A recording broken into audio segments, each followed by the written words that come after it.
This week, we're very happy to have Dr. Diogo Hashimoto presenting for us. Diogo Hashimoto is a researcher at the Aquaculture Center of São Paulo State University, CAUNESP in Jaboticabal, Brazil, working in the field of applied genetics in aquaculture. He's also a faculty member of the graduate program in aquaculture at UNESP.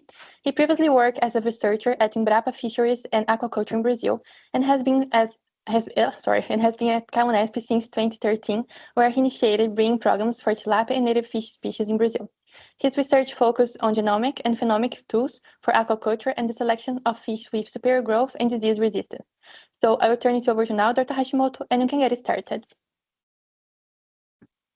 Okay, thank you, Julia, for this introduction.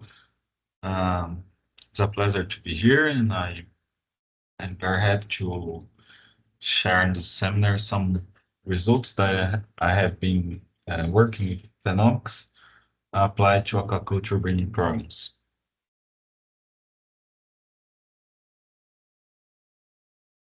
Okay. So when we talk about phenomics, we can associate with precision livestock, or in this case, fish farm. Basically, we need to have several steps, like a workflow to work with phenomics, but the tools are very similar with the precision livestock farming field. So we start with data collection. The main question here in aquaculture that we have a lot of species to work. For example, shrimp is several species, 100 species of fish. There are many equipments to collect the data. And we also need to collect data from the environment, and a lot of people work to merge all of this data. And then of this 100 of terabytes need to be stored in some server, and there's a big challenge of how to transmit this data for a server. And then using all of this data, we can apply machine learning, statistical models as an input to extract features and embeddings, and use all of this data to train models. And then just trained models can be used for biomass estimation, identification, behavior analysis, and even for water quality prediction. And what I'm doing is using all of this approach that typically can be used in precision fish farming for genetic selection. And genetic selection using phenomics is very well advanced in plants. So here I include two reviews on crop phenomics and plant phenomics. This field has advanced very well. I will talk about this. Just some examples for this plant of this slide is the Arabidopsis. You can see for the same plant, different conditions. The layer A and B, we can see short day, long day, how the same plants can have different phenotypes, and even low environment demand, high environment demand. You can see the same plant with different conditions and different phenotypes that they can present. Below the maize plants, so you can see during the day. So the same plant during the day can present different phenotypes. For example, the left, like 8 a.m.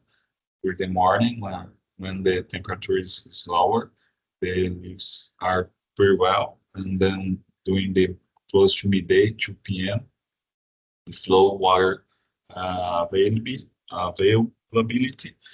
You can see the maize plants like dry. So we need to have several approaches to follow all of these changes in phenotypes. So this is the reason that plants, how they change a lot during the day or during different conditions. We need to have different kinds of ways to phenotype all of this data and analyze this thousands of information. In animal, when we talk on phenomics, it's not like in plants. I just include a review on like opinion from two authors. That's the current frontiers in animal breeding. I agree with the author. We need to advance a lot in animal breeding using phenomics. What we can do is include new traits for breeding programs, including using longitudinal data, and even analyze different disease traits that was never recorded. And we can also include welfare traits in breeding programs using phenomics. We also can analyze behavior at individual levels. For example, for aquaculture, this is very difficult because fish or shrimps, they are groups, so it's difficult to separate this kind of behavior at individual level. The same condition for feed efficiency.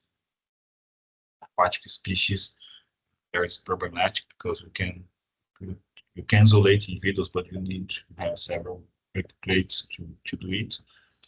And even traditional phenotypes can be revisited. So, for example, weight, you can measure weight for a long time, but now we can measure for several times during the same day or even with different conditions.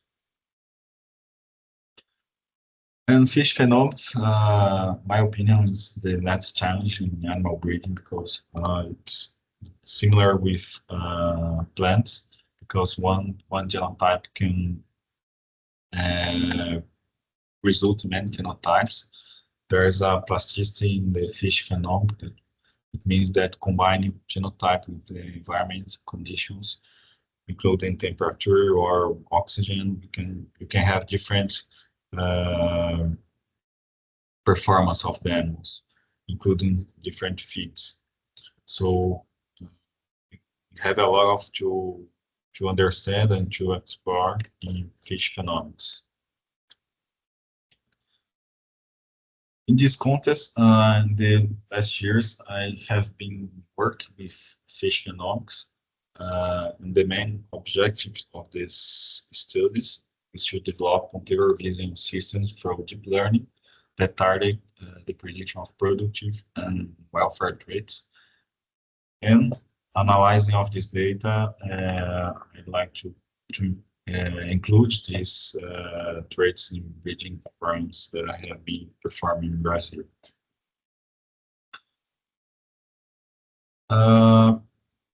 Here's to show the target species in Brazil that I have been working. So the first one on the right, Colossoma macrodomo, is the main species, Amazon species produced in North Brazil, and together with the other species, Piaratus mesopotamicus, both are from the Sesamid family and correspond to 25% of the Brazilian production. The main species produced here is the Oeochromis niloticus, tilapia, which accounts 70% of the national production. It's close to 500,000 tons. And this is the global production of Sesamid fish. In blue, it's another species, Piaratus brachypolus. This data is not too much updated, but you can see that the production of this species is like close 300,000 tons. And the main producer of this species that are from Brazil is China. So you can see the potential of these species for food security, and we need to advance a lot in genetic selection for the species. In South America, Brazil is the main producer, so it accounts now close to 200,000 tons, followed by Colombia. But it's the scenario of this aquaculture in Brazil is that almost all sesame production is still based on genetically non-select animals, which means that most of the production are from animals resulting from wild samples that are not domesticated, and producers are producing without any kind of breeding programs. So this is the reason that I started breeding nucleus 10 years ago, Brazil, the University of São Paulo State. I started the first breeding nucleus for this species, where we began with pre-breeding analysis by variability analysis based on molecular markers. So the idea is to track the genetic structure in different farming conditions or in wide populations, and then use all this kind of information to establish initial population. Then, using different kinds of mating, like hierarchical or factorial matings that we can use very easily in fish, because they can manipulate the gametes very easily. And then about 100 families per generation after all the steps of hatching. When animals reach like 10 grams, they often are individual tagging.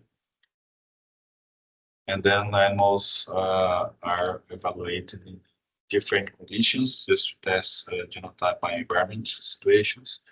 And after growth performance analysis, we also include disease-resistant traits, and using of this data of phenotypes and genotypes, we then follow with genomic evaluation and select super genotypes for the next generation.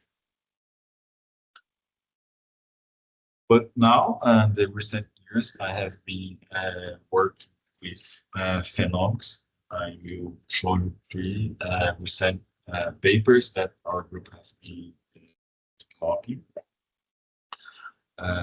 So the first one is using phenomics to include body shape in the breeding program of T-rex mesopotamus. This is because these species, they have 2 different morphotypes. This species is famous because they have a rounded shape. They are from the same group of the piranhas, the famous piranhas, but these species, they grow much more. And they have this round shape. They are not carnivorous, so they are there's a high potential for aquaculture, but producer prefers rounded shape for this fish. And there are also another morphotype that we call elliptical. So we prefer the rounded shape to select, but there are some intermediate individuals that's difficult to classify.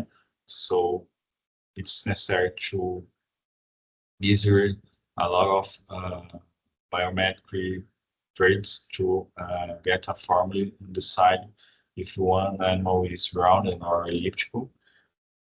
It is time consuming, and fish we need to expose in the air, which means we need to remove from the water to collect the data. So it's a stressful condition for fish. This is why the reason that we need to develop a CPS to collect this data automatically. And the other study is a computer vision system to predict rib and loin for the fish Colossoma, the Amazon fish Colossoma macropon.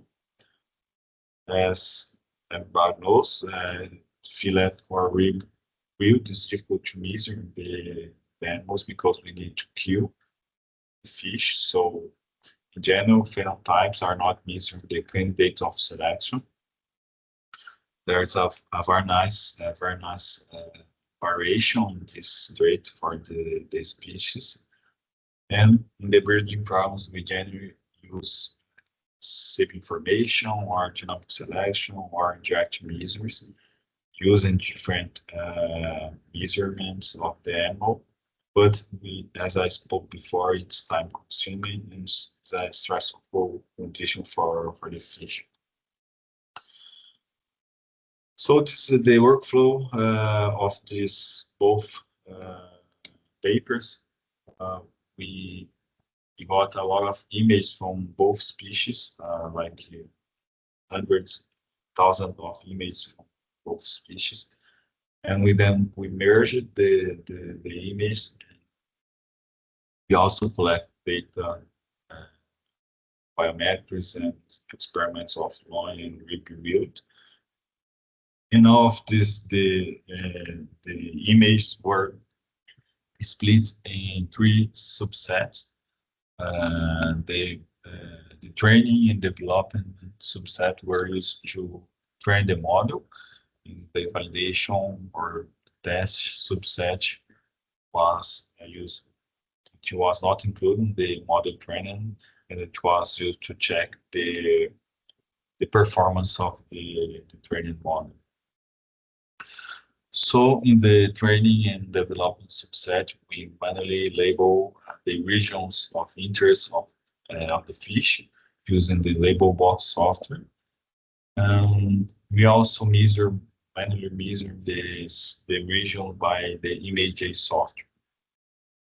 And then we use of this data generated by the masks of these regions of interest, and we use as input for deep learning model training using the mask RCNN pipeline.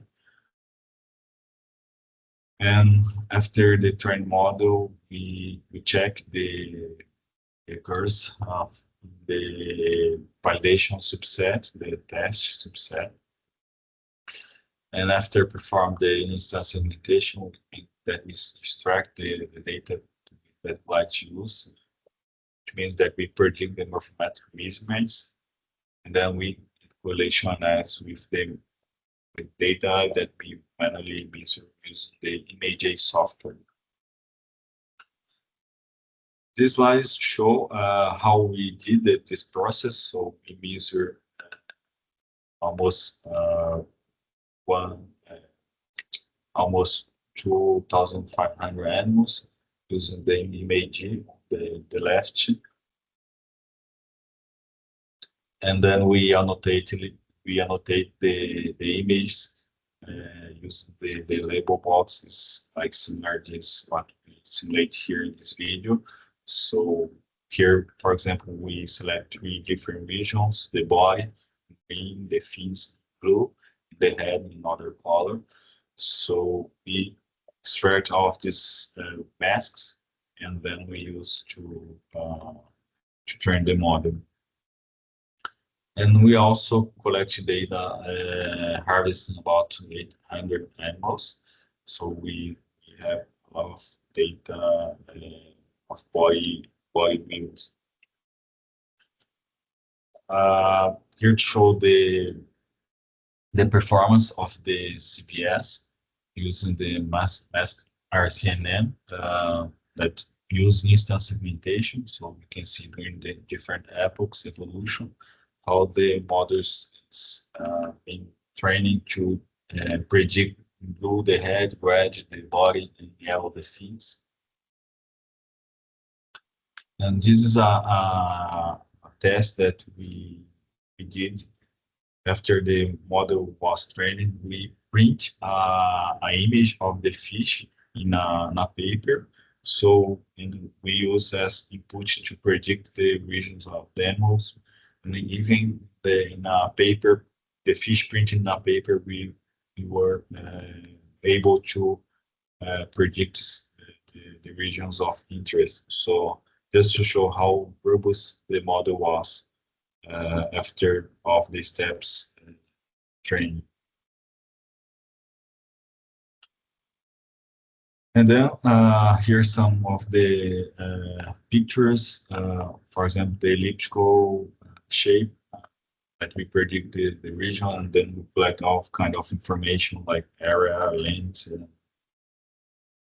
height of these different masks. So embedded around the animals, and even we also tested uh, different region of the animal, like here in purple, where we measured the a specific region of the body. So we test it just to check if we would be able to select some specific regions of the fish, and it works very well. And then we tested if this kind of data could be used for breeding crops. So we predict this data in another population, and we use the data that was predicted by the model, by the machine, and we also use the data that was predicted manually. So we did the genetic analysis, and here the results of the genetic relation is close to 1. It means that some situations that we can use the data that was predicted by the machine. In some situations, the value is not too high, like in pelvis length here the graph below. But in general, the model works very well for several traits. This is the genetic relation using different measurements that we predict in the model, and the analysis of the body yield. So in general, geneticists and breeders use weight to predict or as a direct measurement to increase the body yield. So here we show that using different measurements of the fish, we can obtain better estimates of if we like to increase body yields for the species. For example, using pelvis length.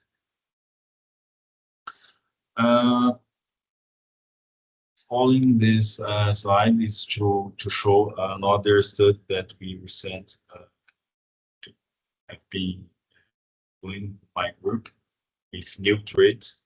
So to result in this paper that we use deep learning approach to select for genetic selection of stress response in the Amazon fish, Glossoma macropon. I will give you a context of why and how I did this study. So there are some traits that can be used measured, like fish weight, because we can just put the animal in a scale and get the data. But a scale in the past, it was not very well developed as we have today. So someone need to develop the scale, a commercial scale, so we can get now a precision weight of which kind of object we'd like to do. And just to show you how it's important to develop specific tools to get some kind of new traits for this fish. I include here in the slide 4 different animals, and we can check for different difference. For example, we can suppose they different individuals, they present different weights. If we use a measuring tape, we can collect data of length. We can check if they have different length, for example, different heights or different head size. But there are some data that we don't have the tool to measure. For example, this color pattern that we call as counter-sharing. Counter-sharing, for don't know, it's the pattern that the dorsal region of the fish is one kind of color. Most of the fish are more, it's a darker region. And in the ventral region, we have like white color. So this is called counter sharing, that most of the fish present this kind of pattern. I would like to check if this kind of counter sharing would be used in the breeding programs of the. It means there are some biological mean for genetic selection. So we need to have some way to compute and to measure this kind of information. Finally, we use it using approaching the MAGE software, and we check there's a good variation, the percentage of this area in relation to the whole animal. And then we developed a CVS where we were very accurate to predict this counter sharing pattern in the fish. So automatically we can now predict this information in real time. So this is two depths of the slide, two graphs showing the results of the model training, and we have good intercepts over, means the model was trained very well. And then we tested with this kind of formation that was predicted by the machine was good, was equivalent with those that we manually measure.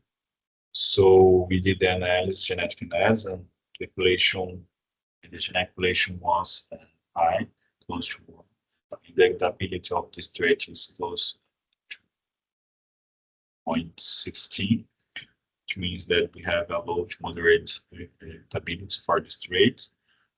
And we also compare, we did an analysis of bibrate analysis of genetic population with different traits, and also then positive and moderate to high correlate with different traits like weight, the height, or the length of the animals, or even hip weight. So in general, this trait was also associated with other traits, interest traits of growth performance.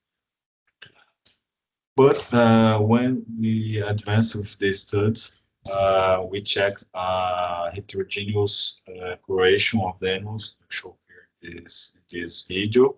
Both ventral and dorsal sides, they show difference in the animals, so we can see different images that I are showing here. So in some of the animals, this region, the ventral region, are white or darker, and even the dorsal region. So I was interested what it would means for the animals, because most of these animals were farmed in the same condition, the same ponds. And reading another studies, for example, in tilapia, there are many studies that with the associate coloration with stress, which means this trait is a stress indicator, for example, in tilapia. I just did a video here.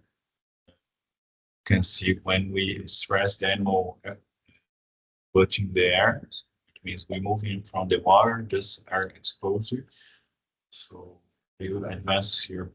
We did 1 minute of video or less, so in 30 seconds we can see speed the video, but 1 minute how this animals turns black. Then I will return in the beginning the video just to show you how it was more right.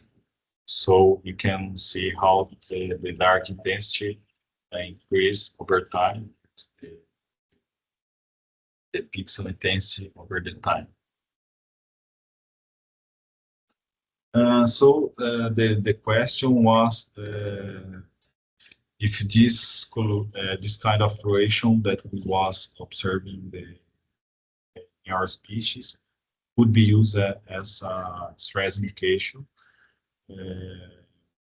tambaqui. So the experiment that we did was we farmed like 100 animals in this pond of 200 meters square, and they growth in this pond for 3 years, and then we moved these animals that grow their whole life here in this pond, and we exposed in a confinement stressful condition for 10 days in a very small environment of 2 meters. So 10 days later, the picture 1B, for example, in 1B, it's the same animal. You can see how the color changed to black. The right position. This slide you can also see how darker is the animal. And then we also did another analysis exposing the different substances that are related with cortisol. Then we conclude that this kind of color would be used to measure the stress, especially the chronic stress. It's different in tilapia, that in just in 1 minute, like in acute stress, they change the color. In our species, like in a chronic stress, it could be used as an indicator by decoloration. So we developed, we already had the training model, so there are some samples that they are totally white, so we need to include new pictures in our pre-training model. Then it works pretty well to detect the region in red, purple, right here. Is that the label that we manually was manually annotated, and in white, these two pictures on the right, you can see the how the model was very well to predict this region of the fish. So we developed a high throughput automated phenotyping to measure chronic stress in this fish. How the data is extracted. There are thousands of pixels, and we measure different traits for pixels intensity. And here are the results. So the analysis was performed in a population from Embrapa, composed by about 2,500 fish in different ponds, tanks, as you can see here. And some tanks the pixel intensity is higher, and other tanks like the A15, it's like there's a more diversity of coloration between angles. So typically we can see that there is a variation as a result of the environment, because we already know that the color can change according to the environment. But we'd like to know if this condition or this trait was also dependent of genetics. So we did analysis to check if there were genetic variation for this trait, just to try to respond to this question, if can stress response be used as trait in genetic selection. So the percentage of black pixel, the data shows higher than editability, 0.45. Which means that we can use this trait as to include in breeding products, because there are genetic components for this trait, and even using different traits, median pixel intensity or number of pixels, we always have got good results of editability. So we also analyze genetic correlation between these pixels trait based on the correlation with growth performance, final weight, and weight gain. And in general, the results are close to zero. So genetic selection to stress response, including improving welfare, is feasible for this species. Following another study that we are now developing, it's not published yet, is about countershared signatures in tambaqui. So when we align different animals, like here in this slide, there's a question that I did. I can use this counter-shading pattern as an individual barcode. This is very important because, as I mentioned at the beginning of this talk, behavior or feed efficiency can be measured at individual level, but we need to have some kind of information of fish that we can use to as barcode, as individual, to analyze that, recognize individual level. And here is a state-of-the-art methods that was previously used for individual fish identification. Some of them are time-consuming, more expensive, like X-ray labeled feed, stable isotopes, video monitor, or even computer vision coupled with RFID tags. The idea is to develop approach to identify animals at individual level, and then apply it to capture data of individual feed intake or individual behavior, and try to include it in genetic selection breeding programs. So the main idea of this study is use artificial intelligence (AI) as a scalable solution to identify individuals of fish, and using deep learning models, we like to know if we could obtain high accuracy in biometric identification. And this is the workflow for the experiment. This is the experimental population for this traceability that we'd like to do. So the data collection was performed including 6,000 images, 600 videos. So we start in 21, when we produce the families, 40 families, and then in May, with p-tagging about 1,400 animals. And then following, after we p-tag the animals, we track each animal, taking pictures of these animals each 3 months. So we did 6 measure points. It started in September 21, and then the second one was December 22, because the animal, the counter-shading pattern, which was not well established, and then we followed the animals 3 months. But in June 22, the animals faced a disease outbreak, so we lost more or less half of this population.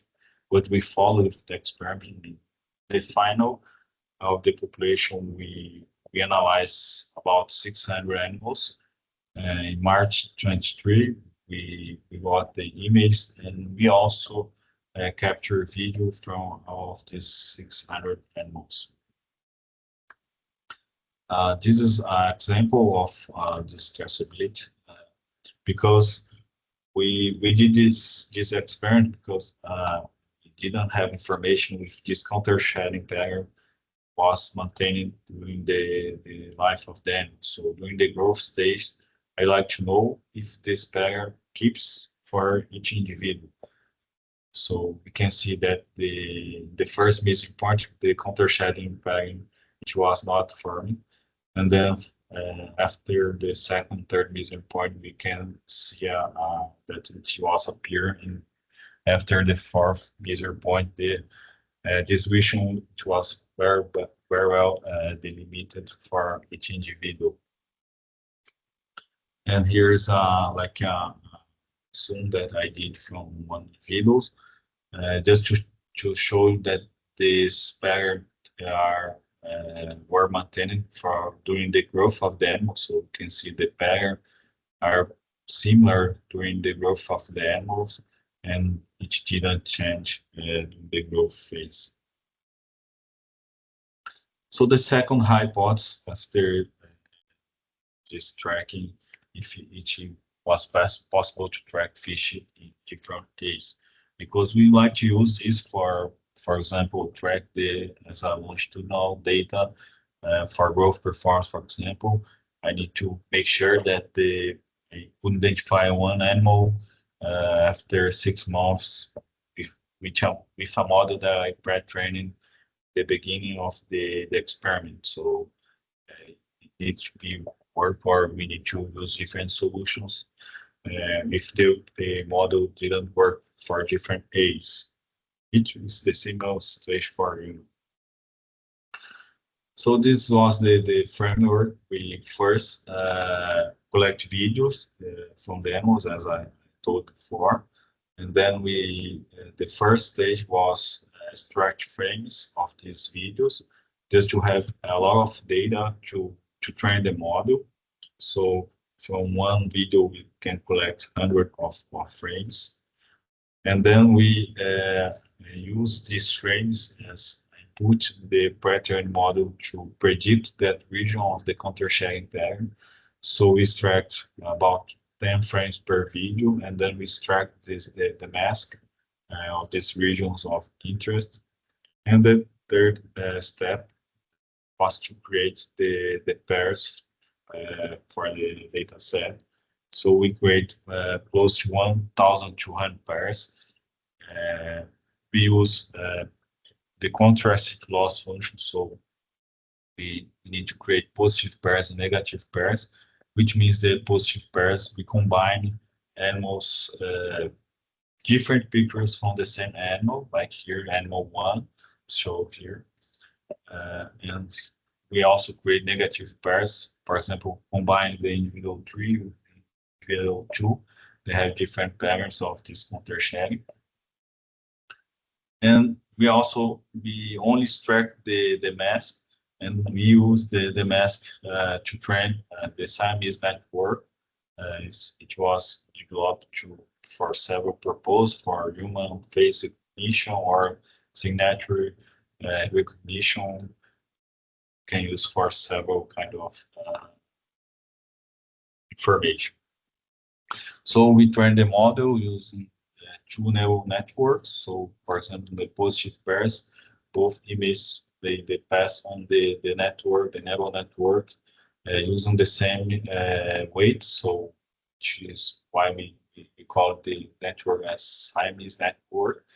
So after this neural network, we extract features embeddings for the 2 pictures, and using the conservative loss function, we use this information to generate a similarity index, like the Euclidean distance. So if x1, x2 are same, then the Euclidean distance needs to be close to 0 or a small value. And for the negative pairs, using different pictures from different animals after they pass on the twin neural networks, it's the contrast loss function. If x1, x2 are different, then the Euclidean distance is large. Some results of this training, you can see how the model trained learned with these pairs, positive and negative pairs. Here's some results of a course and area under the curve, close to 95%, so it's a good value. And also when we typically use the statisticals of recall, precision, F1 score, we also have values close to 1, which means that we have a good model training for trivial identification. And this then confusion metrics showing the false positive or false negative and how the model worked very well. So just to finish, the scientist network with contract loss function, which can be used to predict this region when used as an individual barcode recognition. It's a non-invasive and low-cost approach for fish identification. We are now testing how it works in different ages, but the initial results show us that it can be used for not too distance during the growth, but in close measurement, it's possible to recognize the same animal. And we now are trying to include all this kind of approach of phenomics to improve feed efficiency and behavior traits. We are now conducting several experiments using this approach of identification to track several animals and try to compute the feed efficiency and behavior traits. Some concluding remarks. So the pillar method using the counter-shine signature can serve as an individual barcode. It's possible to include the genetic selection for stress response in our breeding nucleus, and phenomics has the potential to boost aquaculture breeding progress. I like thanks all the funding agencies. Most of the data was collected in Brazil, and I had a period of 4 months visiting the other groups in Wisconsin, Brazil, where we analyze most of this data. So I like things. Bye. So thank you. Thank you very much, Dr. Hashimoto, for your presentation.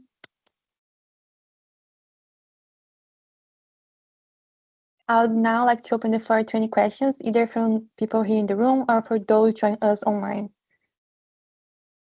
Dr. Hashimoto, if you want just to stop sharing the screen, I think it's going to be better for us to see you. Yes. Okay, it's better now. Thank you. So any questions? I will start. This is more a general question. You mentioned that there weren't many breeding programs in Brazil when you start yours, and I was wondering how the situation looks like now. Are there more breeding programs across the country than before?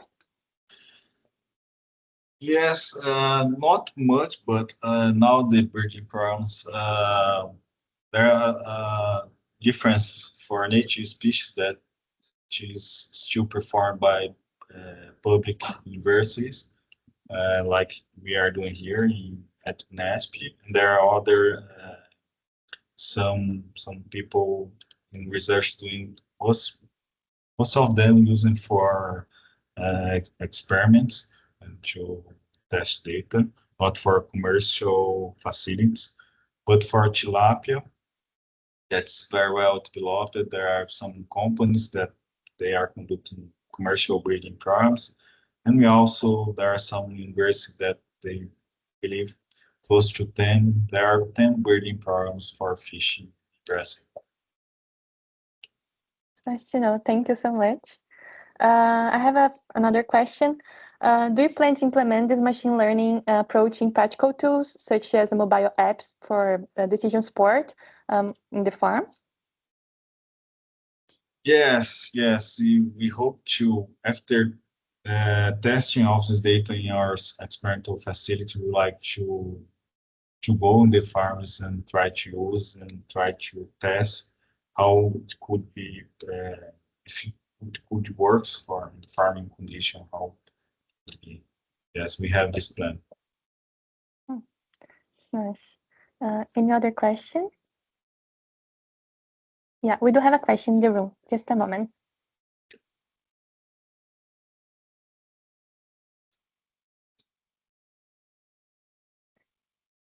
It needs to be green.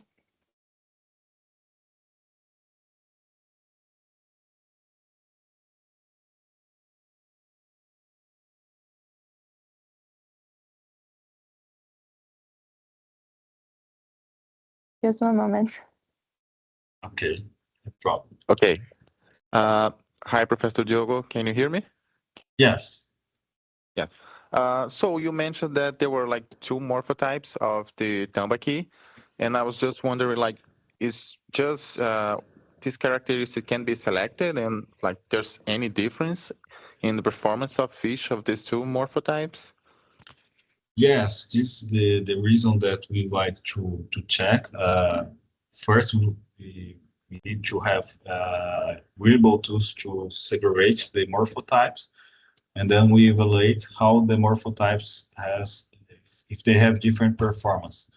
So the rounded morphotypes, like in the rounded shape, they have better body build, so we can have, they present better loin and rib build, so it's better for a farming condition.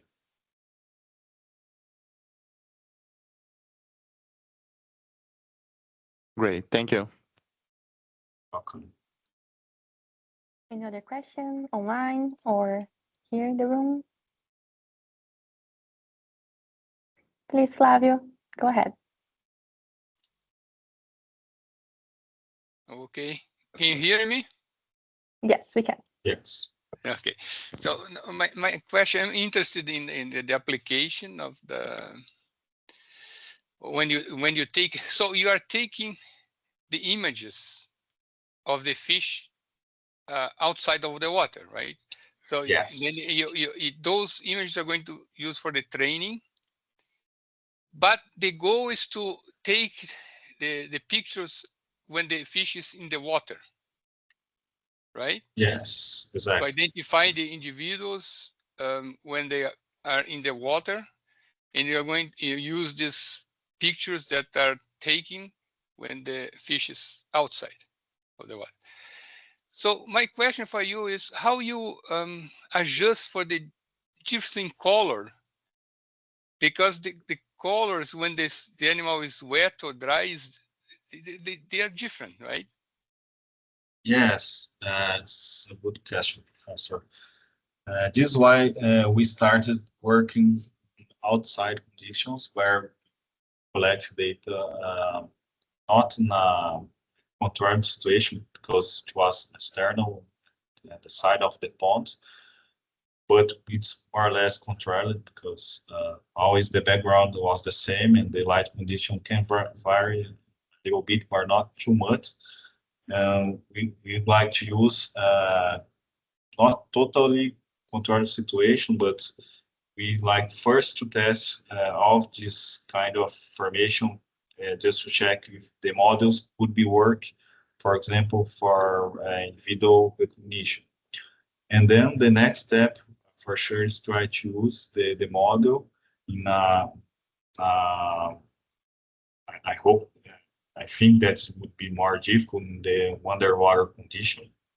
Mm-hmm. So now we are collecting a lot of videos, hundreds of videos underwater condition. We're right, there are differences in color, in the distance. So some fish are close and some fish are not so close, and we are facing a lot of difficulties. But it's now, but we know that the model can recognize the animals. So now we are trying to apply in the underwater condition with different external conditions that would influence the model. Mm-hmm. So you are not there. You didn't try yet. No, I No. didn't. Okay. I'm doing it just now. Mm-hmm. I'm trying to do it just now. Mm-hmm. So in you plan to have like to attract the fish closer to the camera with some kind of baits or something that the fish would kind of swim across the camera? Yes, exactly. We install a feed station close to the camera, so when we can program when the fish go to the water, and then all of the fish goes close to the camera. We just need to adjust the antenna, because all of the animal, they are pitch tagged, so we can identify using RFID reader. Yeah. So the antenna need to be not too close the water, because it would be wet. So we are just in all of these equipments to collect the data of the individual with the pitch tag, coupled with the video that animal correspond with that we are tracking. Yes. It's challenging to do it, but we are. Yeah, I can imagine how challenging this is. But yeah, great. Congratulations, Joe, for the work. And work with aquaculture is not easy. I know in Brazil, it's not easy to have a group like you have now, like a research group, because of all kinds of things, funding and. Yes, exactly. Congratulations, great work. Thank you. And thanks for presenting to us. Thank you, Francis. Thank you, Flavio. This has been a great discussion. Thank you again for presenting for us today, Dr. Hashimoto, and thank you all for coming. The recording will be posted on YouTube, and we will share more details about that later with you. And see you all next week, and have a nice weekend. Thank you. Bye-bye. Thank you.